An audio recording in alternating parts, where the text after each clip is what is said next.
হাজরিন, চেয়ারম্যান সাহেব আরেকটা গুরুত্বপূর্ণ কথা বলেছেন। আজকের সমাজের যুবকরা অনেক অশৃঙ্খল, মুরব্বীদেরকে সম্মান করতে চায় না। বিগত 17 বছরের ইতিহাসে আমরা দেখতে পেয়েছি যুবকদেরকে রাজনৈতিক নেতারা হাতিয়ার বানিয়ে মুরব্বী বুড়ার দাড়ি টেনে ছিঁড়ে ফেলতে দেখেছি। ঠিক না বেটি? আওয়াজ করে বলুন। তিরমিজির বর্ণনা এসেছে, মা আকরামা শাবুন শাইখাম মিন আজলি সিন্নি ইল্লা কাইয়াদাল্লাহু লাহু ইনদা সিন্নিহি মা ইউকরিমু।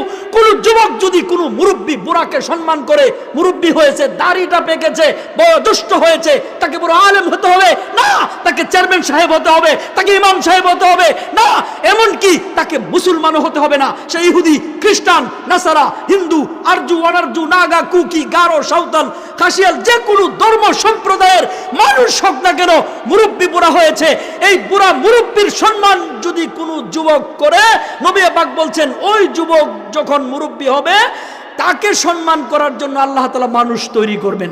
এই হাদিসের ইশারাতুন নাস আর দলাল থেকে কি স্পষ্ট বোঝা যায়? মা আকরামা শাবুন শাইখাম মিন আজলি সিন্নি ইল্লা কাইয়াদাল্লাহু লাহু ইনদা সিন্নিহি মা ইউকরিমু। কোন যুবক যদি মুরব্বী বুড়াকে সম্মান করে, আল্লাহি, আল্লাহর কসম, ওই যুবক মুরব্বী না হয়ে সে আর মরবে না, মুরব্বী না হয়ে মরবে না। হাদিসের ইশারাতুন নাস সহিহ সনদে হাদিস এসেছে। এইজন্য মুরব্বীকে সম্মান করব আমি যুবকের হায়াতকে বৃদ্ধি করার জন্য। ঠিক না বেঠিক? রাজনৈতিক গ্রুপদাদায় পড়ে, রাজনৈতিক চক্করে পড়ে, আব্রাহাম লিঙ্কনের গণতান্ত্রিক মতবাদের কুফরি রাজনীতির পক্ষে যে কোন মুরব্বীকে আপনারা ফোর্স করবেন না। মুরব্বীকে সম্মান করব কি করব না? বুখারী লম্বা হাদিসের মধ্যে এই কথা এসেছে, মসজিদের সাথে যাদের সম্পর্ক আছে, সাবাতু ইউযিল্লুহুমুল্লাহু ফি যিল্লিহি ইয়াওমা লা যিল্লা ইল্লা যিল্লু, ইমামুন আদিল ওয়া শাবুন নাশা ফি ইবাদাতিল্লাহ ওয়া রাজুলুন কলবুহু মুআল্লাকুন ফিল মাসাজিদ।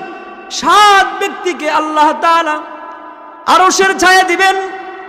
ন্যায় পরায়ণ বাদশা যিনি, ন্যায়ের পথে রবে। যে যুবকে যৌবনেতে ইবাদতে রয়, হাসর মাঠে ছায়া পাবে, সে আরশের থাকবে না তার ভয়।